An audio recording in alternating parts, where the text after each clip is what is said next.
Olá, bem-vindo ao Além do Peso, o podcast da CBN sobre obesidade. Eu sou Luiz Fernando Correia, sou médico, comentarista de saúde aqui na rádio, e esse nosso primeiro episódio eu tenho a honra de contar com a ajuda do Dr. Drauzio Varella para nos explicar e vamos conversar sobre esse problema, que não é só da sociedade brasileira, é um problema mundial. Dr. Drauzio, muito obrigado por estar aqui com a gente no nosso primeiro episódio. E já lhe pergunto, para começar o assunto, qual a sua visão sobre a sociedade brasileira diante da obesidade?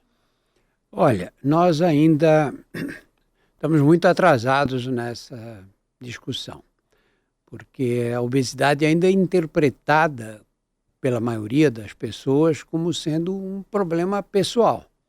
Ah, ele come demais, é por isso que ele é gordo. Ou ele também não faz exercício, que é sempre uma tendência da sociedade e da medicina também a atirar no doente a culpa pela doença que ele tem. É assim, não é? Como era no passado com a hanseníase, são os ímpios que não acreditam em Deus. Depois veio a tuberculose, quem era? Eram os que levavam vida devassa, não é? A AIDS, eram os promíscuos, não é? Usavam-se essas frases para caracterizar. E no caso da obesidade, mesma coisa. Eu tive um professor na faculdade de medicina que era um médico brilhante, acho que era, do ponto de vista intelectual, um dos melhores que eu conheci na USP. E ele vivia com problema de peso. Ele engordava, depois ele emagrecia, e ele dizia para a gente, não havia uma aula de obesidade, né? Mas ele, quando fazia qualquer comentário sobre o tema, ele dizia, olha, eu digo por experiência própria, o gordo come muito. Ele era professor de endocrinologia, imagina. Hoje a gente sabe que se trata de um problema de altíssima complexidade, tanto que se você dá certas drogas que hoje estão disponíveis, as pessoas perdem 15%, 20% do peso corpóreo, né? Você tocou já num ponto que eu acho crucial, essa coisa da culpa e também isso... Normalmente, quando tem culpa, tem estigma na sociedade, né? Isso acontece com a obesidade? Acho que é um dos maiores exemplos, né, dessa relação. Porque, na verdade, se você atira no doente a culpa da doença que ele tem, você resolve o problema da sociedade. Não, ele é culpado por isso. Mas todo mundo sabe, está cansado de ver há muitos anos, que você tem crianças que já... na mais tenra infância, começam a ganhar peso. E eu hoje entendo até de uma forma oposta a essa, sabe, Luiz Fernando? Eu acho que o gordo não é gordo porque ele come muito. Ele come muito porque ele é gordo. O que quer dizer o seguinte, ele tem uma organização metabólica que faz com que ele coma mais, na verdade. Mas você não pode dizer que ele come mais porque ele é guloso. Na verdade, é uma coisa com a qual nós não sabemos lidar. E existem mecanismos. Você vê que ganhar peso é fácil. Qualquer um começa a comer mais, começa a ter uma dieta mais cheia de gordura, mais cheia de açúcar, bebe cerveja, ganha peso. Facílimo ganhar peso. Perder é um drama, não é? E não é perder 10, 20 quilos, não. Aí é muito pior, nem sei se está no controle da pessoa. É perder 1, 2 quilos. Todos nós temos essa experiência, né? A gente ganha um pouquinho de peso e fala, não, preciso segurar, estou comendo mais, ou, enfim, estou com uma dieta errada. E você sofre, porque o impulso da fome é irresistível. É muito pior do que o impulso da sede. Não é? Você está trabalhando, deu 2 horas da tarde, você fala, nossa, eu não tomei água hoje, estou com a boca seca. Mas você está terminando o trabalho ali, você não vai atrás da água. A fome não. Chegam 2, 3 horas da tarde, você não comeu nada, você fala, eu tenho que parar porque senão eu não consigo continuar. Né? E a sociedade evoluiu, obviamente a gente evoluiu, não vamos discutir isso, mas essa evolução também criou um ambiente que favorece a esse ganho de peso, né? A gente brinca às vezes que um dos culpados da obesidade, a gente já brincou com isso, são controle remoto, escada rolante. Quer dizer, não há estímulo social no ambiente também para facilitar o controle do peso. Eu acho que há 2 questões aí, Luiz Fernando. Uma é essa. É uma sociedade que permite que você ganhe a sua vida sentado. Isso é novo na história da humanidade. O cálculo é que nos anos 1900, começo do século XX, mais ou menos 10% das pessoas conseguiam ganhar a vida de forma sedentária. E 90% precisavam trabalhar com esforço físico para sobreviver. Nós invertemos essa relação. Hoje são 10% que precisam se movimentar. Os outros 90% ganham a vida sentados na frente de um computador ou de algo semelhante. Então, este é um problema. Por outro lado, se você analisa a história da humanidade é a história da fome. Não havia comida. Não é que não havia comida na época das cavernas, lá é que não havia mesmo. Mas se você pega a Europa desenvolvida, no século passado, 100 anos atrás, havia fome nos países desenvolvidos da Europa, as guerras, etc. Você tinha fome na Alemanha, na Inglaterra, na França, em todos os lugares. As pessoas tinham carnês para poder fazer compra de doses limitadas de cada alimento, quantidades limitadas, tanto de manteiga, tanto de açúcar, tanto de farinha. Não é? Nós tínhamos uma sociedade que lutava ainda contra a miséria, na verdade. E aí dizia, mas era todo mundo magro. Um argumento que eles usam para dizer, nos campos de concentração não tinha ninguém que era gordo por causa da tireoide, ou que era gordo porque só de olhar para a comida engordava. Não, claro, você corta o aporte calórico, a pessoa tem que consumir a própria gordura e os músculos para poder manter o metabolismo, não é? Então, a primeira geração, nós estamos vivendo ainda a primeira geração em que grandes massas populacionais passaram a ter acesso ilimitado à alimentação. Vamos estender um pouquinho aqui. Como o corpo humano sobreviveu? Vamos usar o exemplo dos campos de concentração. Aquelas pessoas recebiam uma sopinha de manhã e um pedaço de pão e olhe lá, e outro tanto à tarde. Eram alimentados com menos de 1.000 calorias por dia. O que acontecia com eles? O metabolismo basal daqueles que conseguiram sobreviver ia sendo reduzido ao grau máximo. Eles começavam a gastar muito pouca energia. E esse mecanismo de fome e saciedade devia ter um equilíbrio, mas vem desde a época das cavernas, privilegiando a predominância da fome em relação à sociedade. Por isso você consegue comer 3 pratos de feijoada no sábado. E depois à noite pede uma pizza, né? Consegue por quê? Porque o corpo humano aprendeu, falou, olha, quando tiver comida, come o máximo que você puder. Porque depois você não sabe quanto tempo você vai passar em jejum, por falta de alimento. Então os que sobreviviam eram esses, que tinham um corpo que conseguia se alimentar, conseguia um aporte calórico muito maior do que as necessidades. E essas calorias em excesso eram transformadas em gordura. Porque depois ele podia passar 2, 3 dias sem comer nada, ou mais até. E agora nós colocamos essas pessoas num universo obesogênico, não é? Em que você, não estou falando daqueles que não têm acesso, é claro, mas você tem a comida ao alcance da mão e onde você vai te oferecem alguma coisa para comer. Não é? O Brasil vive essa dicotomia hoje em dia. A gente sai do mapa da fome e tem 68% da população com sobrepeso ou obesidade. É quase que um paradoxo se a gente pensar há 20 anos atrás alguém falasse uma coisa dessa. E aí vem um outro aspecto. O quanto a gente não educa a sociedade com relação a que alimentos consumir. É lógico que tem um estímulo, vamos dizer assim, industrial, do complexo industrial e oferecem coisas ultraprocessadas e que, enfim, são fáceis. Mas a gente não educa, né, as crianças para comer direito. Então, como é que a gente vai querer que o adulto coma direito? Pois é, você vê, no Brasil, 7% das crianças vivem com insegurança alimentar. Não quer dizer necessariamente que passem fome, mas são crianças que às vezes não têm nada para jantar naquele dia, elas vivem essa permanente insegurança e desenvolvem um certo grau de subnutrição. Mas você tem cerca de 30% das crianças que têm excesso de peso ou obesidade.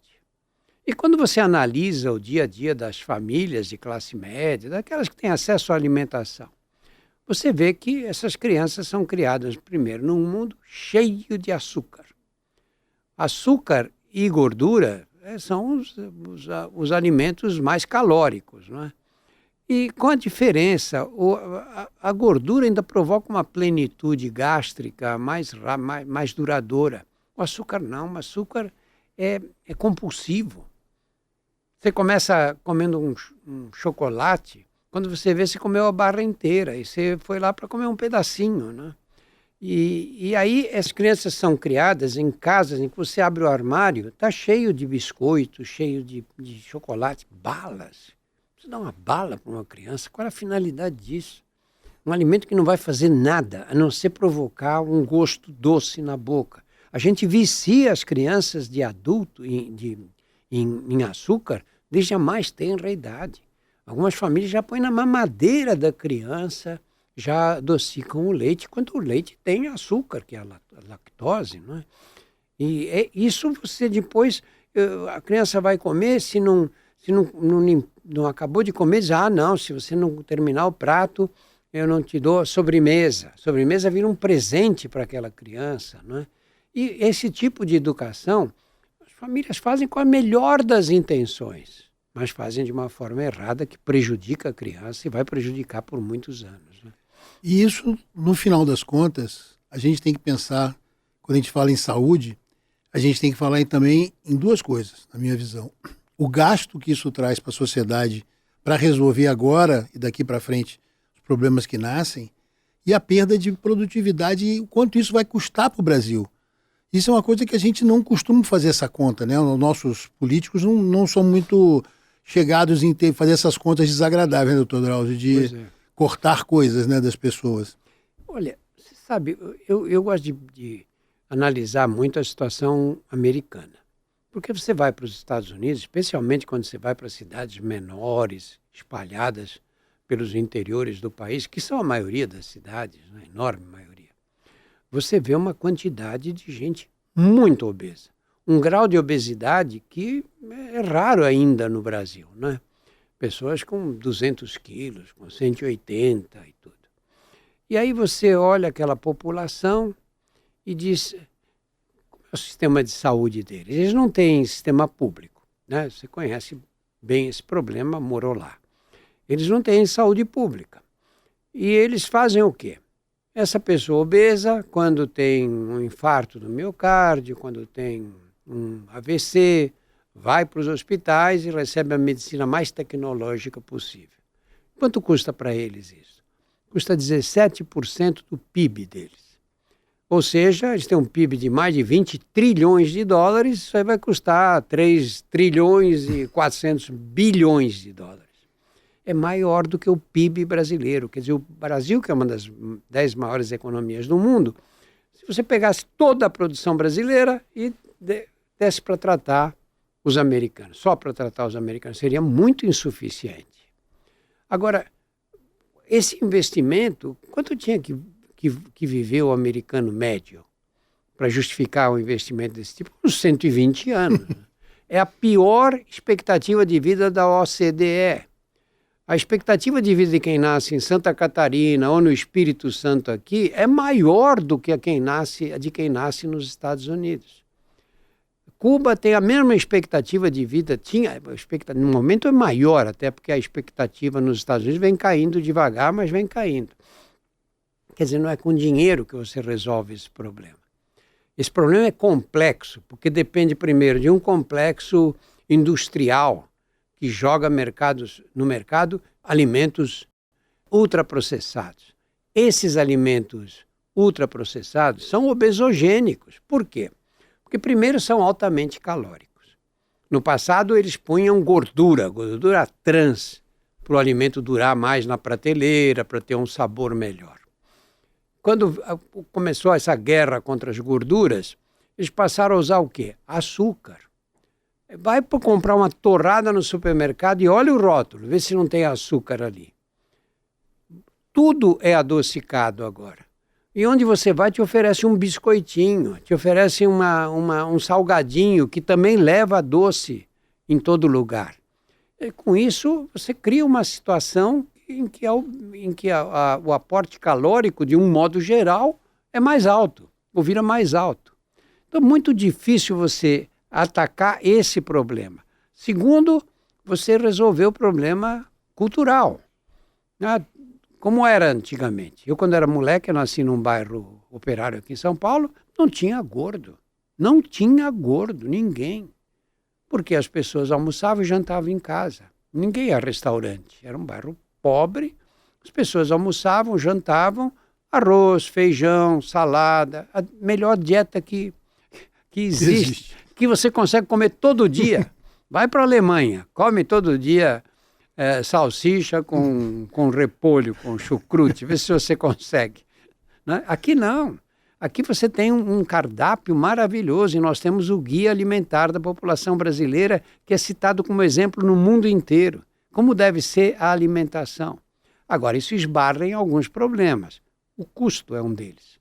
Frutas, legumes, custam caro. Se você come duas coxinhas e um suco de laranja de pacotinho, que é cheio de açúcar, você resolve o seu problema, o seu almoço está resolvido ali. Eu vi uma vez um rapaz falando que ele trabalhava muito e ganhava mal, ele tinha um trabalho, assim, fazia entregas nas firmas, no tempo que não existia motoboy. E ele, não faz tanto tempo assim, não. O almoço dele era uma esqueci o nome dessa carne que fica... Tem um espeto e a carne fica rodando ali. Tipo kebab, alguma coisa assim. O almoço dele era um sanduíche de kebab, aquilo é gordura pura, fica pingando gordura, né? E um suco de laranja, que ele pagava, na época, R$5. Essa história tem alguns anos, 2, 3, 5, sei lá. Pô, o cara almoça por R$5. Isso é um aspecto importante. Porque se ele faz a conta de quanto ele economiza, um sanduíche desse com um suco, ele segura até a hora do jantar. Né? Então nós temos essa conspiração de vários fatores que favorecem a obesidade. Além do fator biológico, é claro. Porque isso é mais do que documentado, não é, Luiz Fernando? Sim. Isso vale para os animais de um modo geral. Você tem aqueles ratos OB que têm genes para obesidade e dá o mesmo número de calorias para eles do que para os outros que não têm esse gene. Você chega no fim do mês, aquele está mais gordo do que o outro. Né? Claro que você tem fatores que são biológicos e que a gente tem que aprender a lidar com eles. E muitas vezes não basta aprender, você tem que usar medicamentos mesmo. E esse aí é um outro ponto que você já tinha passado. Nós médicos não fomos treinados a entender isso e tratar isso de maneira clara. O que a gente vê é o cardiologista examina seu paciente muito bem, detecta um problema de pressão alta, detecta um problema coronariano, trata aquilo, mas não trata obesidade, nem detecta, às vezes nem faz o diagnóstico porque não quer mexer com isso. É frustrante para o médico, né? Ele não quer tocar nesse assunto com o paciente muitas vezes, infelizmente, né? Porque isso incomoda. É porque nós não fomos treinados para isso. Eu, durante o curso, não tive nenhuma aula de obesidade. Naquela época era um problema, 50 anos atrás, era um problema menor. Mas, na verdade, até aqui como foi o tratamento da obesidade? Você tinha aí 3 ou 4 medicamentos cheios de efeitos colaterais, com um impacto mínimo. Quando você tinha um bom resultado, as pessoas perdiam aí 5% do peso. Um resultado pífio, né? E como é que era feito essa consulta do paciente com o médico? Ele chegava para você e dizia, olha, eu tô muito gordo, eu quero emagrecer. O que a gente tinha para oferecer, Luiz Fernando? Esses medicamentos com um impacto mínimo e uma dieta. Claro, se você para de comer, você emagrece. Muito bem. Agora, você imagina que chega uma pessoa, um alcoólatra no teu consultório, bebe 1 litro de cachaça por dia. Você ousaria dizer para ele, olha, pare de beber. Né? Se você parar de beber, vai desaparecer essa gordura do seu fígado, você deixa de evoluir para cirrose. Se ele soubesse o que fazer para parar de beber, ele não tinha te procurado. Não é verdade? Começa por aí. Aí chega o outro e diz, olha, eu estou comendo muito, mas eu tenho fome, eu não consigo perder peso. E você diz, para de comer para ele. Não é esse o problema dele. Sabe, nós temos que identificar esses mecanismos, esses receptores que controlam a fome e a saciedade, e interferir, em alguns casos, você não tem alternativa senão interferir com medicamentos e tratar esse problema como sendo um problema crônico. Essa pessoa muitas vezes vai depender de medicamentos pela vida inteira. Mas vai a vida inteira? Uai, quem tem pressão alta toma remédio a vida toda. Quem tem diabetes, remédio a vida inteira. E isso tem que ser, a obesidade tem que ser entendida como um problema crônico, né? Para a gente deixar uma mensagem positiva, porque o quadro é complexo, né? A gente fica preocupado, nós médicos estamos muito preocupados com isso. Para deixar uma mensagem positiva, tem solução então? Tem solução, tem solução. Não é fácil, mas tem solução. Primeiro, nós estamos vendo a primeira geração de drogas com impacto mesmo na obesidade. Essas drogas não podem ser popularizadas no pior sentido. Se a mocinha usa para voltar a usar o vestido que ela usou no casamento. A outra usa porque falaram que ela está com excesso de peso. Não pode ser assim.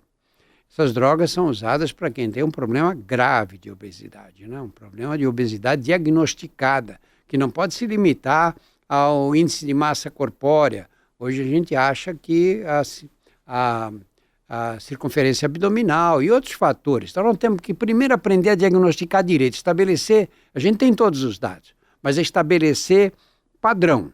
Sabe, quais são os padrões? O que permite dizer que essa pessoa precisa de tratamento médico mesmo, né? Muito bem. Então nós temos medicamentos. Segundo, é que quem tem esse tipo de problema tem que entender que isso não é falta de vergonha dele. É uma série de mecanismos complexos que envolvem não só a parte, vamos chamar de puramente biológica, mas envolvem o psiquismo, envolvem o comportamento social. Você sai com os amigos, você vai aonde com esses amigos? Vai tomar cerveja no bar. E aí um pede pastel, você vê aqueles pastéisinhos ali que não dá para resistir, o outro pede torresmo. Não é assim? E você tem que evitar se você tem problema de peso, você tem que evitar essas situações. Não quer dizer que não possa sair, mas você não precisa pedir comer torresmo, não é? Então, essa parte educacional, pequenas modificações já têm impacto na perda de peso. Né? Você tem que parar de comer, você ainda está com um pouco de fome, porque como a saciedade demora um pouco mais, você consegue comer mais do que você precisa, você tem que colocar no prato aquela quantia que você acha que é ideal para você, e acabou de comer, você sai de perto, vai escovar os dentes, vai para a rua, vai para o cinema, vai para algum lugar, vai trabalhar, porque você não tem esse controle. E esse controle tem que ser estabelecido com disciplina militar, porque senão você não consegue. E aí dá para ter uma dieta, ter prazer, exagerar uma vez ou outra, mas não precisa comer 3 pratos de feijoada, né? 1,5 prato, 2, vai. Mas dá para comer o torresmo, né? Eventualmente. Dá para comer o torresmo. Bom, Dr. Drauzio, muito obrigado. A gente está começando essa jornada falando de obesidade. Então, para você que está acompanhando a gente, tudo isso que o Dr. Drauzio passou, muitos desses aspectos, a gente vai discutir a fundo nos próximos episódios. Nós vamos falar sobre o estigma, sobre a relação, o impacto disso, que tem um grande peso na sociedade. Por exemplo, os adolescentes. Adolescente obeso sofre calado, né? Escondido no quarto. A gente vai falar sobre os medicamentos, vamos falar sobre o impacto na doença cardiovascular, o impacto do seu fígado, enfim, todos os aspectos envolvidos nesse problema complexo que é a obesidade. Continue acompanhando o Além do Peso aqui na CBN, um podcast que vai mostrar todos esses aspectos, mas sempre com essa pegada. A gente sempre vai mostrar que tem um caminho e qual é o caminho seguro para tratar desse problema. Espero vocês todos lá. Até mais!